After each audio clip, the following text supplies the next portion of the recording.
Good morning, family. I am going to be replacing brakes, which are backing plates,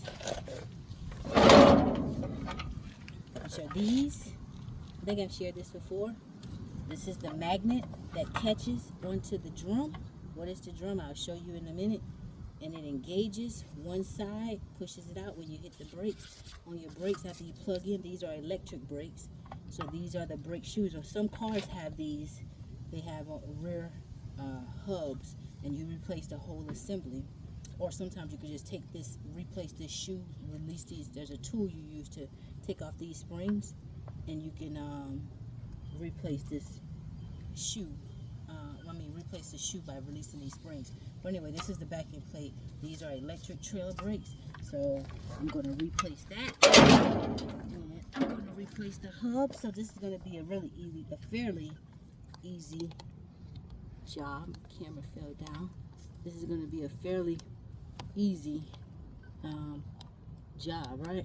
So this is the whole hub that the magnet would press against. It catches and it pushes out, just like it acts as the rotor, similar to the drum, the brake shoes. So I'm replacing these. These are Dexter, made in the USA. Very good company, steel. Replacing that. And I've also got my bearing packer. I'm not going to be repacking the bearings by hand. So the wheel bearings that I'm taking out of here, I'm just going to put new wheel bearings on. They're cheap, easy to be replaced. So I'm going to replace the outer and the inner bearing. And so basically I don't have to clean them. Normally when I reuse these bearings, when I'm changing plates, sometimes I don't always replace the bearings. I just clean them up. But I'm going to be reusing new bearings. And so I have a bearing packer here, which I'm going to press these bearings, press grease in them, and reuse them. Those are the wheel bearings, and these kits come when you buy the hubs, the big hub I showed you.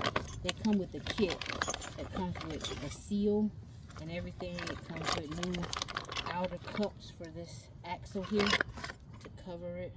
It comes with new, they actually come with new wheel bearings as well. But I don't see they come with, the wheel bearing for this one. For some reason I don't see the wheel bearing. But now see, they come with new, this is an inner wheel bearing, but they come with inner and outer. So what I'm going to have to do is locate the outer wheel bearing for the other one. Because I must have taken it out the pack or whatever. So anyway, that's that. But I tell you what, let me go locate those other wheel bearings first. Okay, so what did I have to do? I went to put some gas in a bucket because I actually will be keeping, I'm going to have to clean one of the wheel bearings, but I'm going to do it twice, just to make sure. 141, 25A. I'm looking at wheel bearing to see, oh, they have one. Okay. So then I don't have to clean it. I should have done this first. They've actually got one right here beside me for $8 at the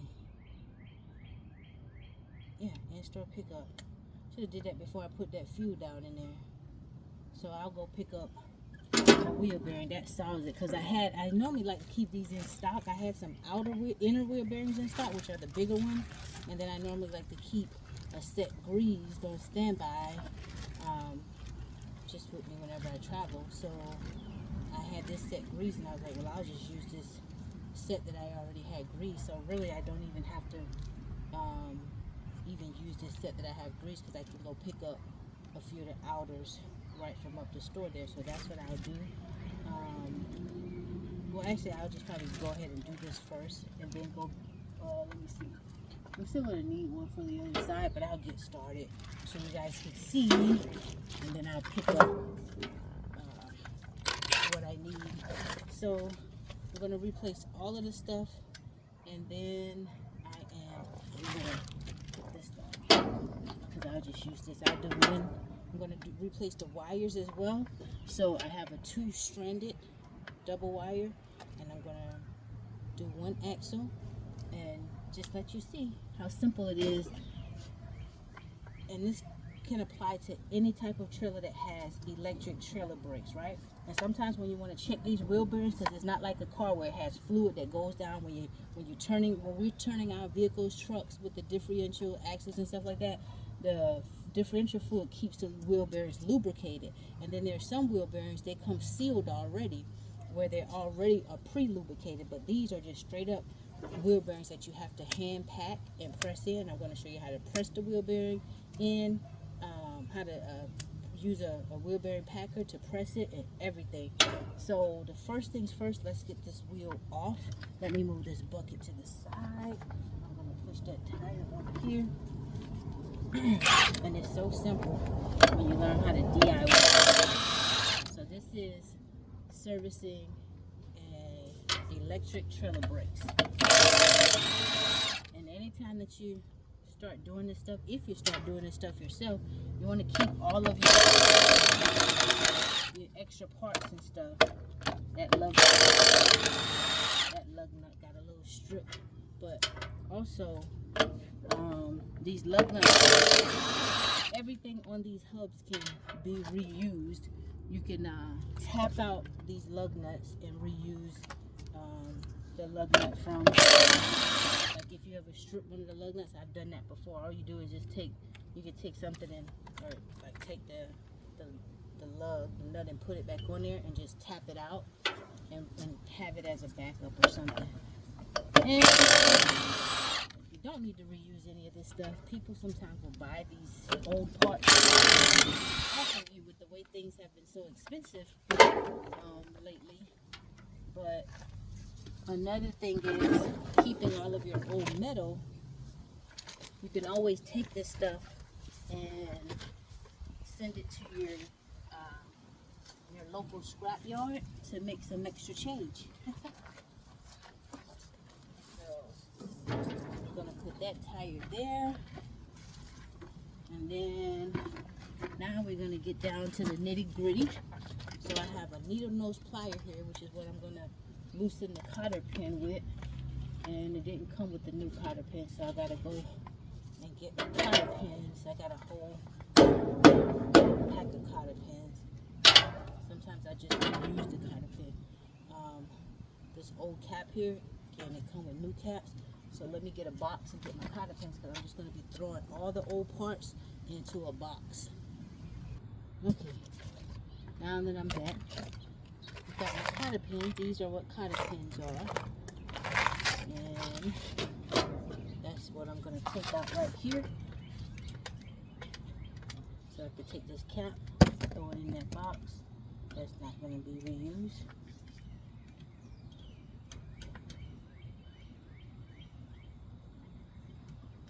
Take this cotter pin out. I normally just reuse those cotter pins, but these brakes have been on there for so long. And what I'm going to do is, even this napkin, definitely want to keep napkins around.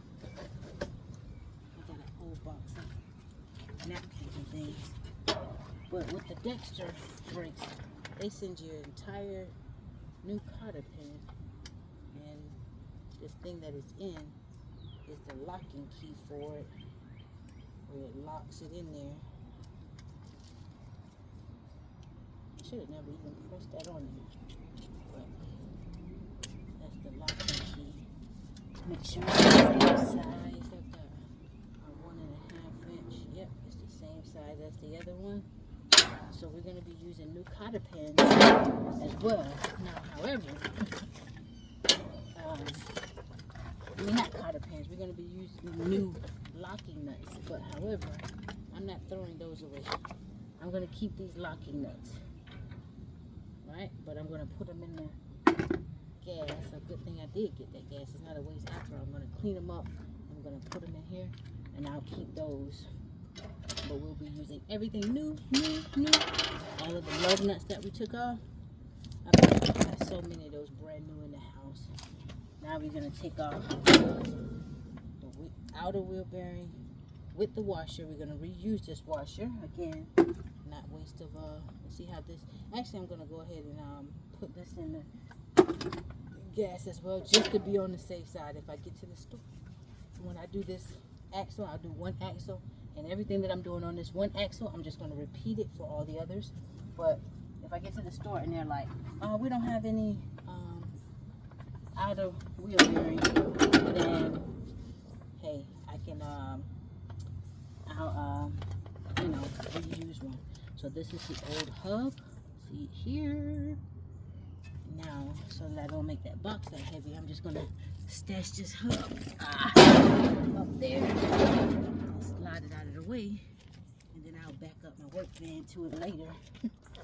And it'll be easier, I won't have to carry it a long way. So I'll keep my box for all the old parts. Now we have here the backing plate, which is what we're gonna replace. And this backing plate, it actually doesn't look that bad to say that it's gotten so many miles off of it, but it's time for these brakes and things to be replaced. They've been on here for so long, and what happens is these magnets, you see this magnet, over time these magnets are really, they're really the thing that wears out. So this backing plate looks like it actually could go just a little bit longer, but after being on there for a year, having over, I think this is the longest I've ever kept a backing plate on here. I think I've had over, I would say, very well close to maybe 60,000 miles off of this one set, which is not bad. So what holds the backing plate on is there are 5 little bolts. I think they're about 13 or 15 millimeters. We'll see. Nope, they're not 13. So let's go to 15. See if that works. I may have to get a socket to put on there. Yeah, because this wrench is not gonna get up in there, right? But they're not 15, maybe 14. Let's see. Are they 14?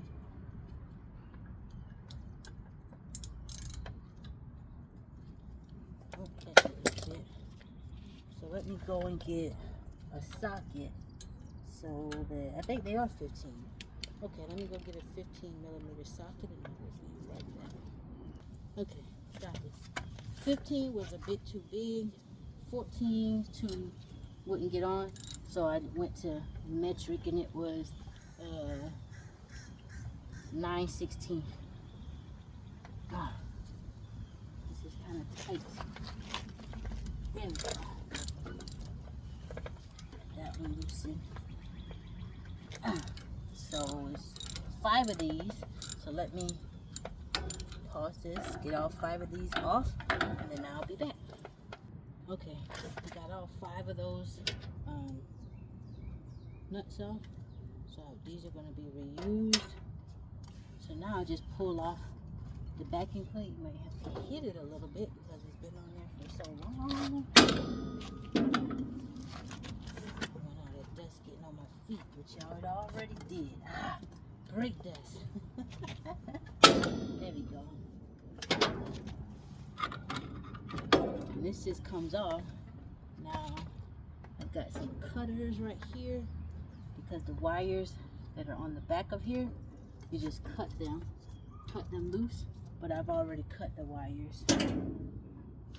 And I have a type of 2-port butt splices that I'm using here. You can actually reuse these butt splices. You just lift them open.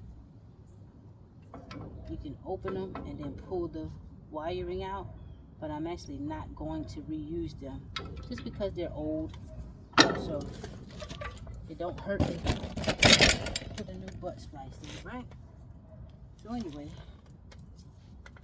that's out of the way. Now I'm going to take some brake cleaner and just spray it around the back up here and everything. Clean all of this up. And that's it.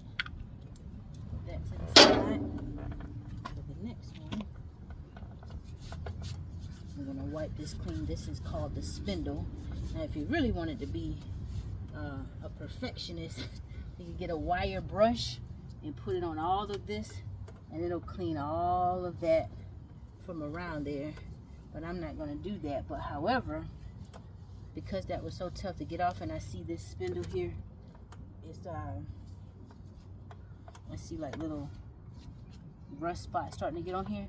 I'm just going to put some anti-seize on these bolts when I get ready to spin them back on. I'm going to put some anti-seize so that they don't rust out and, you know, get really rusted up next time I have to take it off. This spindle looks good. You want to clean it up, make sure that it's smooth, because this is what the bearings ride on. Outer bearing rides out here, the inner bearing rides right here on this part right there.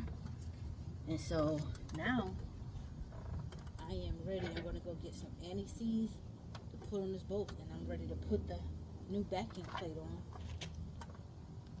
Okay, this is the anti-seize Permatex. I'm just going to take a little bit, put it on the back of here. I've got a big clump right there, so I'm going to just rub that in with my hand and put this on the side. We're looking like we might get a little rain.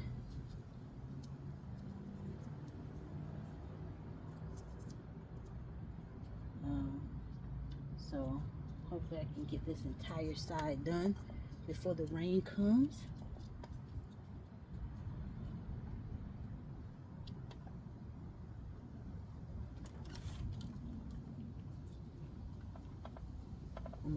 I went a little heavy on this anti-seize. You really don't need that much. And then I went heavy on it. I'm just trying to rub it all in. God dog, that is heavy on them bolts and everything. But it ain't gonna hurt nothing. It won't hurt nothing. So anyway, let me clean my hand up. Spindle's clean. Now this is your printer. Okay, so now where's the new backing plate? And you want to make sure that the backing plate says the right hand. Don't be like me and put it on the. I had one time, I remember I did this and I had the left hand. And I was like, oh my God! And I didn't realize till I got to the other side. It'll have a sticker in there that shows you right hand and the date, manufacture, all of that stuff, right?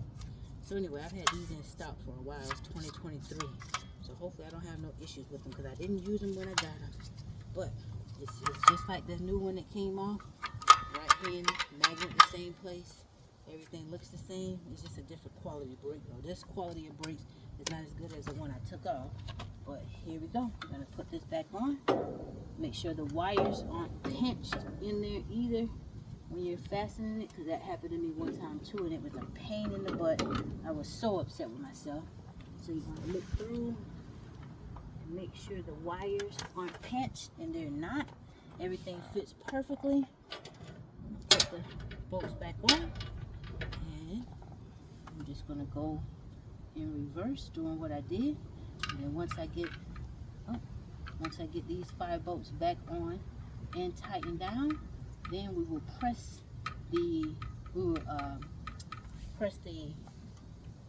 the outer bearing with, the inner bearing with grease. Put the seal in, because that goes in the hub first, and we'll wipe some grease on here on the spindle. Some people pack it with grease, but it's a little overkill. You really don't have to do that, because the main thing is you just want to make sure your bearings stay lubed. And about at the 12,000 miles, you can use a grease gun. That's why on the outer this cap here that comes with it, this rubber piece comes off, because it sits like this, gives you access to the end of this nipple on this spindle, and you can put a grease gun on there and you just shoot a little grease in. But you never want to shoot too much grease. Ask me how I know, because when my uncle first taught me how to do this, I shot too much grease in, and the grease comes out at a little opening on this side when you have your bearings in, and if you push too much grease in, it'll go past your bearings into this area here, and as you're driving or riding, it starts to sling around and get on your brakes, and then you lose braking power and you start wondering what's going on. when really it's all that grease. Grease and brakes don't mix good. So anyway, I'm going to tighten these back down, and then I will come back and we're going to repack the wheel bearing. Okay, so now we have the hub, brand new hub, ready to go. There's nothing I need to do to it. And where's the outer bearing? Let's see the inner bearing. I know I had that outer bearing somewhere. Okay. I don't know where I had that outer bearing at, but there's something, but it was just up here. That's very, very weird. Can't stand that. You know you have something, you can't find it, and you know you had it, but all of a sudden it just disappears. What did I do with it? Doesn't make sense. Oh, I know what I did with it. I took it back in the freaking house. So what I'll do is just use this, one of the other ones for the time being. Now I'll go back in the house and get that one. By accident, I put it back up. So anyway, you have your inner bearing, which goes here. You're going to open your bearing packer. I've already got this kind of filled with grease. I use green grease. It's very good. High temp, lasts long. And so you put the bearing in here. You can pack these by hand too, by putting grease in your hand and keep going around and around and around and around until you see it start to come outside of the bearing. But that's the long, old-fashioned way. So much easier to get one of these. It's only like $20 for this little kit, and you fill it up with the type of grease you want to use. Put it in there just like I did that, and you press until you see it start to. You press until you see it start to come out of the bearing. So you're gonna press. I'm gonna go around in circle because I'm applying pressure, but it goes in differently. Okay, now you see, I'll put this on there. So you see how it starts to come out now? The grease is coming through the bearing. That is a packed bearing, and that's what you want. So now you take it out. Now some people just take it out and they just drop it in there like that, but not me.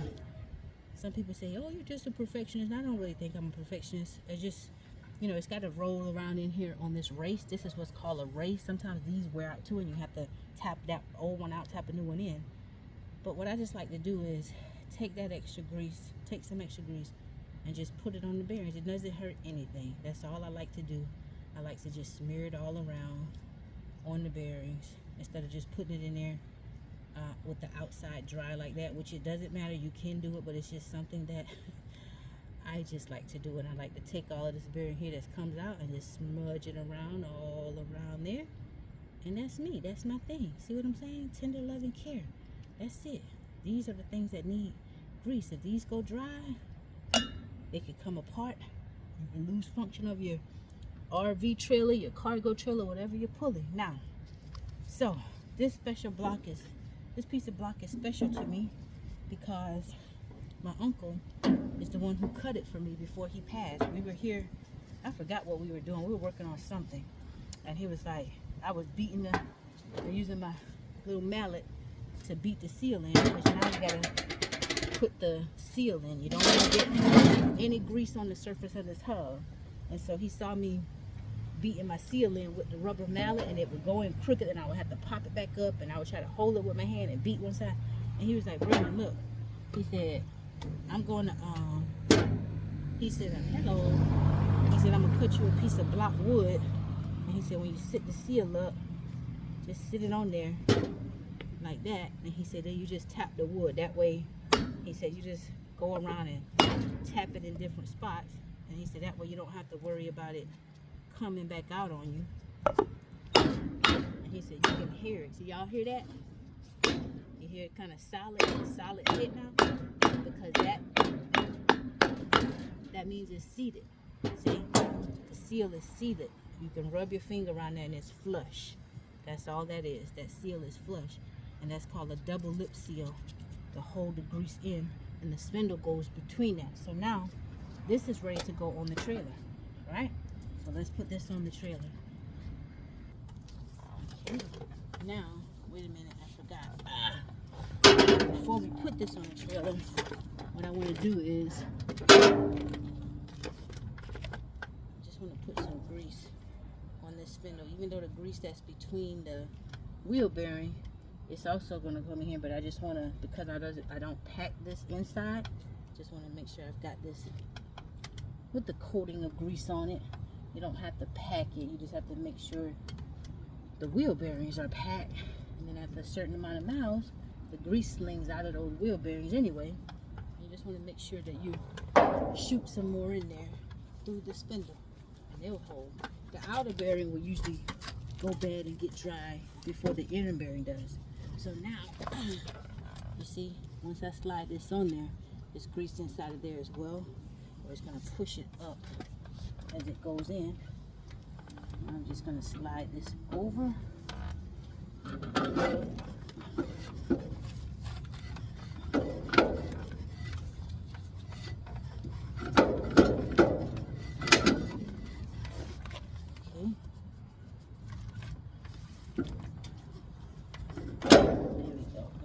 Fits all the way. See how some of that grease came out? It still kind of just pushed it out, right? So, oh, that's the sound of some fresh brakes on there. All right, what do we do next? Now, we're gonna press the outer bearing. Press that there. We're gonna do the same thing that I did with the inner bearing until grease comes out of there. I might have to stand up.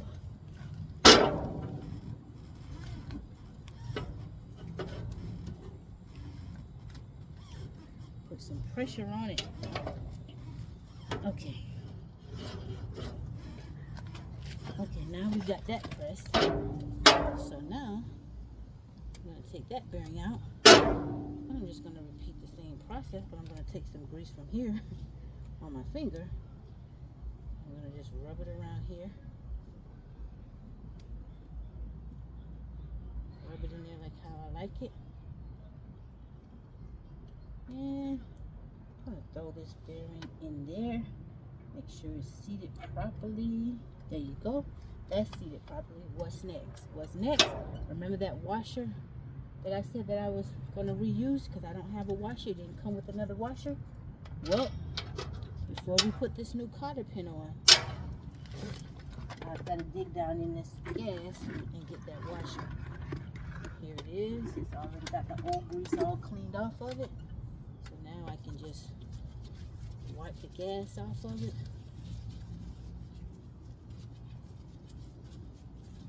Clean that up. This is an old washer. Now I'm going to take some of this grease and just put it around there. It's going to sit on the back side of the it's going to sit on the back side of the wheel bearing. So I slide that there. And then what's next? Here's the cotter pin. So now, oh, one thing I noticed with the old cotter pin, with the locking, the spindle nut. One thing I've noticed with the old spindle nut, it had where I would use the cotter pin, and it doesn't move. Now this has a locking mechanism, which I actually never used these before, so I don't know if it would work to hold. It's supposed to lock it like where I would use the cotter pin to stick it in the hole of the trailer. There's a hole in the spindle where the cotter pin goes in the other spindle nut, through the other spindle nut. Well, this one, it doesn't have a place for me to stick a cotter pin, so it just has this for this locking nut to go, right? So what I actually may do, because I'm more comfortable using, let me see something. Let me see how far this goes back. I've still got to torque it down the same way. See if it, yeah. Okay, it passes that hole. Let me see, this would go in there like that and lock it in place. But however, I tell you what, because this is new for me, and some of you, if anybody watches this, if you've ever used one of these type of locking nuts, I'll actually keep these because I was going to keep my locking nuts anyway. So what I'm going to do is I'm going to actually keep the new locking nuts, and I'm going to reuse my old ones just because that system works for me. Sometimes if something's, I'm like this, if I've never had an issue with something, if it's never failed me, why try something new? And in some instances you can try new stuff, but in this instance I just thought about that. I didn't realize it didn't take the cotter pin. I'm going to keep this. I'm not going to try it new. And I'm also going to grab my old locking nut from out of here, which, see, my cotter pin goes through the holes in this locking nut, and I don't know, I just feel better with using my cotter pin. I don't know how that little locking key, me pressing that on there, I don't know how well that will hold. That will be something I would have to give a try, but it would also be on my mind. I wonder if that thing is going to back out. I wonder if that, you know, because I've never used it before. You know, I've used these for years with the cotter pin, so I'm going to stick with what I know because I know that these don't move. You know, once you got it on there properly, the right way, that cotter pin holds. So I'm going to put that on there. Tighten it by hand. Then what I'm going to do is I'm going to spin this a little bit, and see when you spin it, it tightens more. And then what I'm also going to do, I'm going to take this torque wrench and I'm going to set this torque wrench at 30, and what that does is I'm going to tighten it down. Well, actually I'll do 20. I'll do 30 like I normally do. I normally do 30. So I'll do 30, and then I'll tighten it down, and what that does is that pushes it back even more to make sure that it's seated and it gets tight where you can't spin it, right? So that's 30. That means it's seated. Now you can't let it stay that tight because everything is pushed together. So as you drive and this is spinning, it's going to be heating up because it's rubbing together. You need a little play in it. So now that I know everything is, all that does is it helps push it back where I can't push it back because it screws it on there. So everything is seated. Now I'm going to back it off some. I'm going to back it off some to where I can move this a little by hand. And you can spin this freely again, right? So now I'm going to get my cotter pin that I'm going to be using. And here's the size cotter pin that I'm going to use.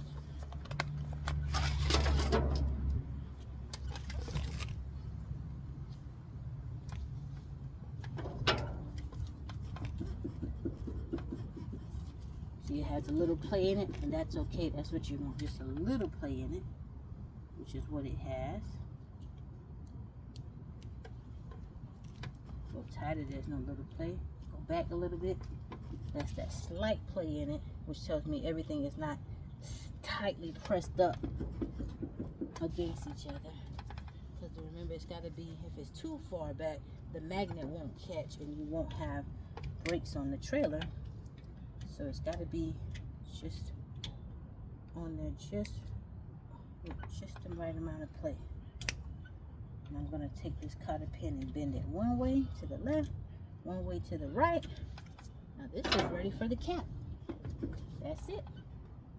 I've already put the rubber piece in the center. I'm going to take my rubber mallet, spin this again. Now that slight drag you hear, it's just the brakes, and we got to adjust the brakes as well. So we got to go on the other side to adjust the brakes. So keep spinning this.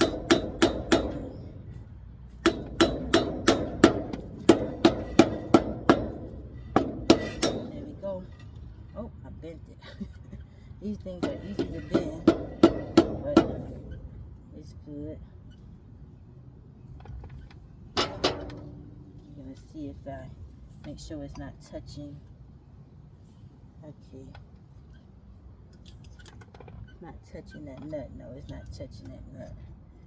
So I bend it out, bend it back out just a little bit.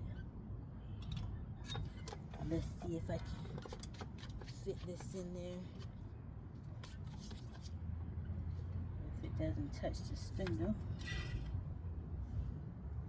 I made this a little crooked when this cap, but I really don't care. I have so many of these caps. Okay, yeah, so now that's back on there. And look at that. Bada boom, bada boom. Now what are we gonna do next? We're gonna put a tire back on here, and when I put the tire back on here, we're gonna go to the other side. I'm gonna show you how to adjust the brakes out, because these shoes are inside. You hear a slight drag, but what they need to do now, they need to be set. So we're gonna adjust them all the way out till they touch the sides of this hub, so I can't move it anymore. That how you know they're out and they're touching. So then when you get them fully adjusted out to where it stops this from spinning, I can't spin this by hand, then you back it off down 1 or 2 notches to where you hear little slight drag like that, right? So right now they're not adjusted properly. This was able to go off and on, right, easily, but when they're adjusted out, this shouldn't be able to just come off and on like that. So let's get the tire back on first. Okay, I got the tire back on. Woo, that wind is starting to pick up. I'm hoping it doesn't start coming down right now. That way I can at least finish this one side. If I wasn't recording a video teaching it, probably would have been finished already. Anyway, let me get all these lug nuts on. Okay, this is back on. It's got that slight play in it. Remember, I loosened it up so it was not too tight. So this is normal right here. And we're going to go on the other side to adjust these brakes and then add new wiring. Okay, now this is the back side of that backing plate we just put on, right? So there's the tire spinning, right? So now what we're going to do is we are, hold on a second, let me see something.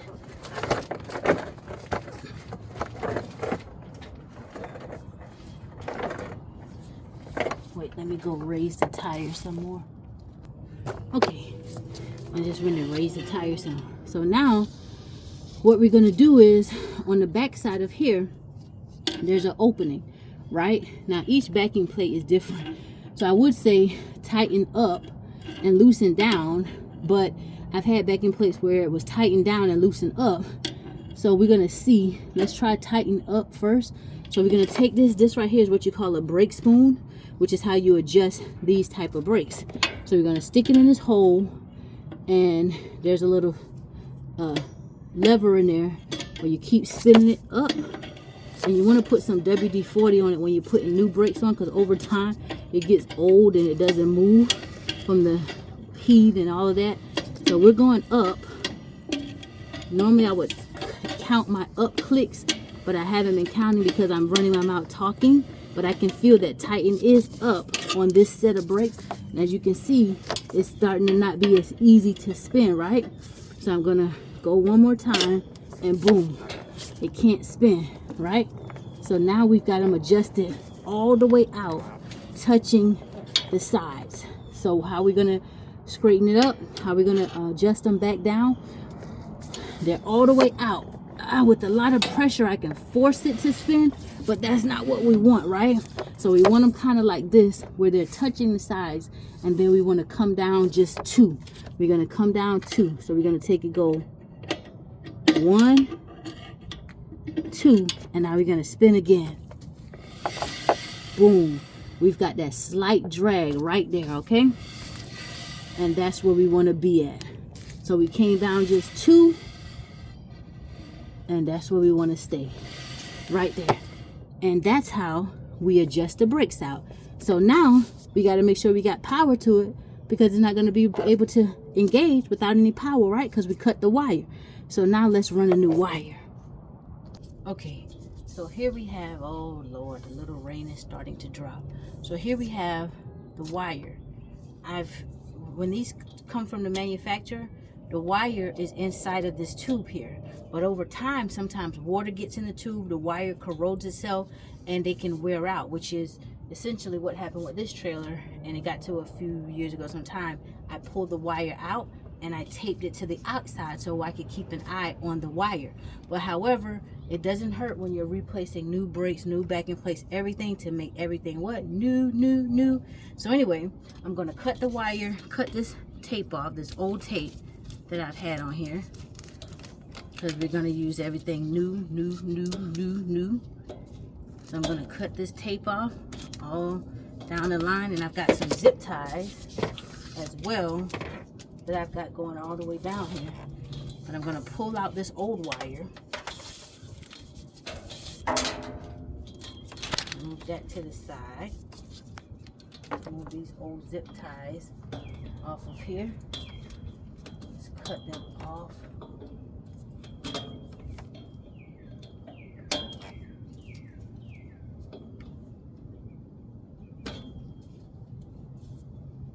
Hopefully the rain doesn't get too bad. Feels good for the little sprinkles that are coming down right now, but they only call for like 20% today, so I don't think it's not going to be like a whole bad rainy day. But anyway, so now that I have removed, I really didn't have to remove all of this, but since I started it, I'm gonna finish it.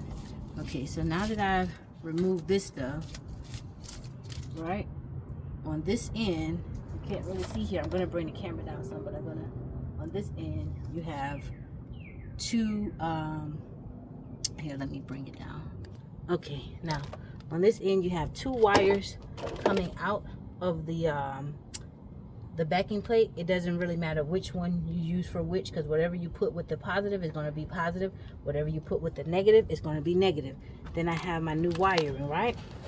So let me get some of this new wiring. Where is the opening? Okay, they've got it at the bottom. I'll start from this end. Got to get this new wiring open. Okay. Got the new wiring open, so what I'm going to do is take some zip ties.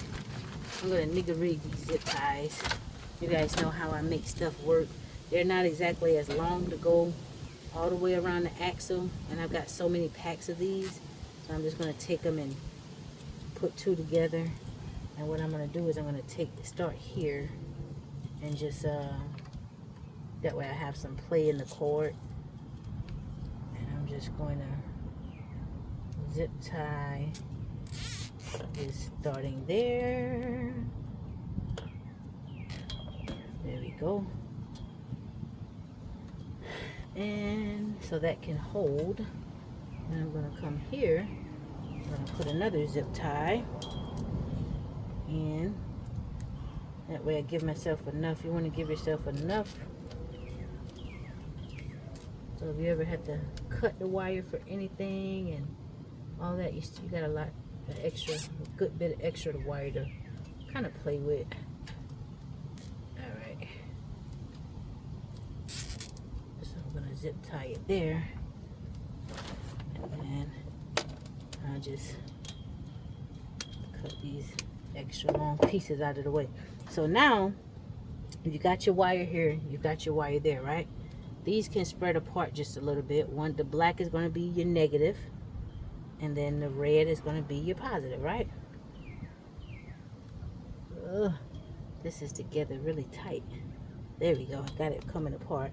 So you can just pull these apart as far as you need it. I don't need to pull it all the way apart. They could just stay together.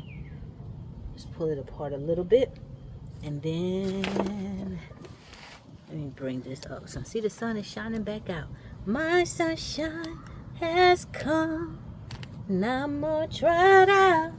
All right, so now what we're gonna be using over here, you look here, we're gonna be, oh, this is what you have to do to these. See how this wire is all the way in?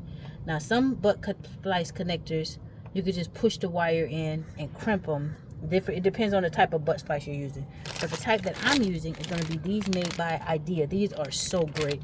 I was so happy when I saw these came out. So we're going to use two of these. I'm gonna stick that aside.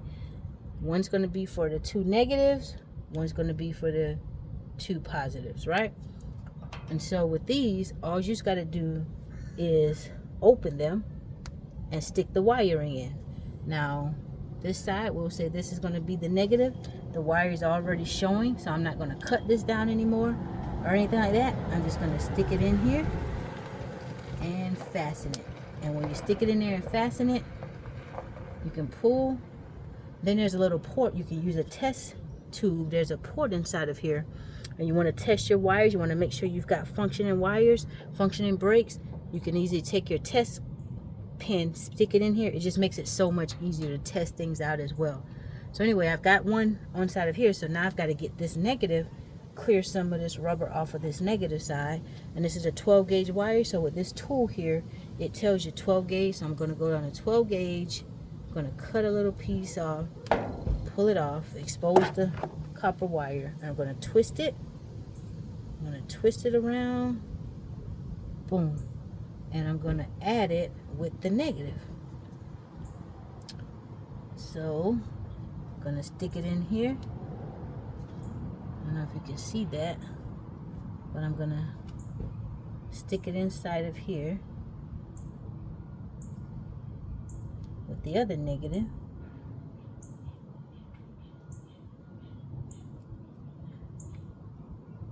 Oh, wait a minute. The wires are bending.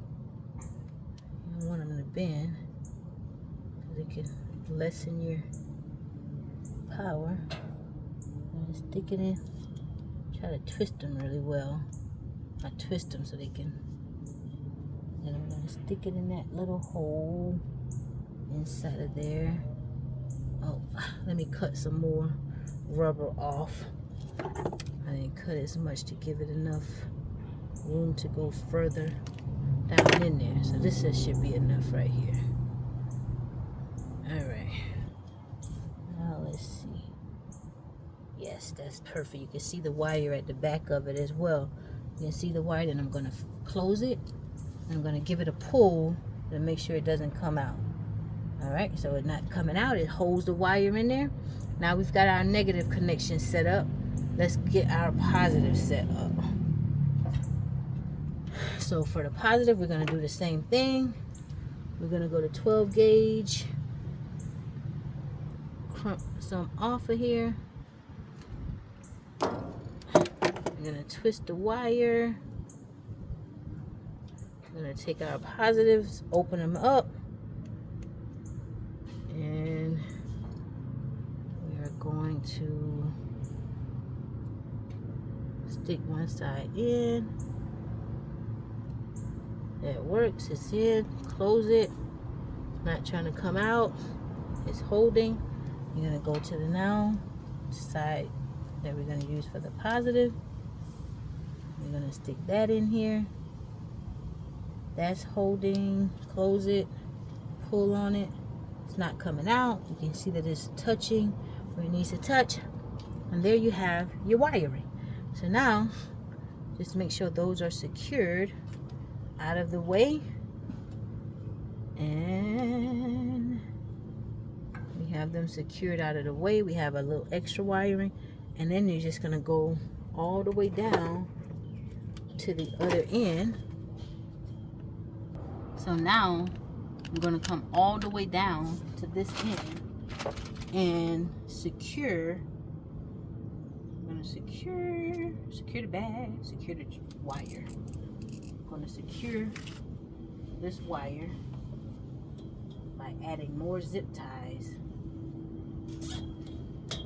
tightening the wire, cutting off the extra zip tie. Boom. Boom, boom, boom. So I'm going to do that several more times. And then what I'll do, because on this end, I don't have wire to add in yet, right? Because why? Because I have not, added backing plates on that side. And on this side, not only do you have, going down, this is the power side of the trailer. So this is where the main wire comes down from the main plug on this side. And so going further back, you still have 2 ports, 2 plugs here, but going further back, you'll have I think it's 4 or 5, because you've got your main wire, the 2 that go together, and then you've got, at the starting from the second axle, you've got an extra wire running back connecting all of this side together, and this side is all connected together, and then it's running, shooting over here to this side. So technically you've got 3 ports on this side. On this side you've just got 2 ports, like how I just used the 2 port plugs. So I actually have these come in 3 ports and 5 ports. So going all the way back, I'll be using the 5-port one for the last axle, which I only use 4 wires for that one. But I'll be using 3 ports for these 3 here, right? These 2 here, and then the 4th one. So and then the 3rd one I'll use 4. I hope that makes sense. So anyway, I'm not gonna cut this wire yet. I'm just gonna secure it all the way down, and I'm gonna leave this tube here. I'm not even gonna cut it. I'm gonna let it sit up there. Why? Because I'm not ready to secure that in yet, so I may use more or less when I'm ready to. But for the main part, I'm just going to secure this wire, and that's it, guys. So this is what I'm up to. It's going to get easier for me now. I can move much faster when I'm not talking and stopping and trying to think, am I saying this right? Am I saying that right? So this is just cool little stuff, something to keep your mind busy, keep you focused when you just learn how to do this thing. It's just, you know, and you can provide a service for people, because believe it or not, even when some people know how to do it, they just don't feel like it. And in this day and time, you get a lot of people who they want to take their stuff to people who know how to do it and not going to take advantage of them, right? You got a lot of crooks out in the world these days. So when you see honest people that work on your stuff, that won't try to cut corners, that won't try to hit you over the head with the price, take the piss out of you, you know, people, you stay in business longer like that when you do right by people, right? So anyway, that's just my little 2 cents. I hope you guys enjoy hanging with me. I think this is the only take. I think I did all of this in 1 take. I know I kept pausing and stopping the video to go and get stuff and do stuff, but this is it right here, right? So anyway, y'all have a blessed day. If nobody has told you that they love you today, then you already know your little country bumpkin sister loves you. We are the light of the world. Let's don't never let our lights grow dark, baby. We got to keep shining bright. And we also know that the blood of Jesus Yeshua, our friend, our brother, our Savior, that blood is the only blood that has some power. All right? Have a blessed day, people of God. This is how you rewire any type of electric trailer brakes. This is also how you, I'm going to add some electrical tape around those butt splices that I put on after I get everything connected, test them, make sure everything has power, because I may have to go into the port and all that, and I don't want to have everything taped up, have to untape it. That's a headache, right? But anyway, I hope if you just enjoyed watching me, you were entertained. And if you ever have a RV trailer, you go camping or whatever, you have a trailer with electric brakes, you have any type of utility trailer, I hope this helps you and build your confidence in inspecting your stuff and trying to learn to do stuff yourself if you need to. It's so simple once you learn how everything flows and works together. But that is how you replace brakes, hubs, and wiring, and adjust the brakes when you're dealing with trailers that have electric brakes and backing plates on them. Right? Have a blessed day.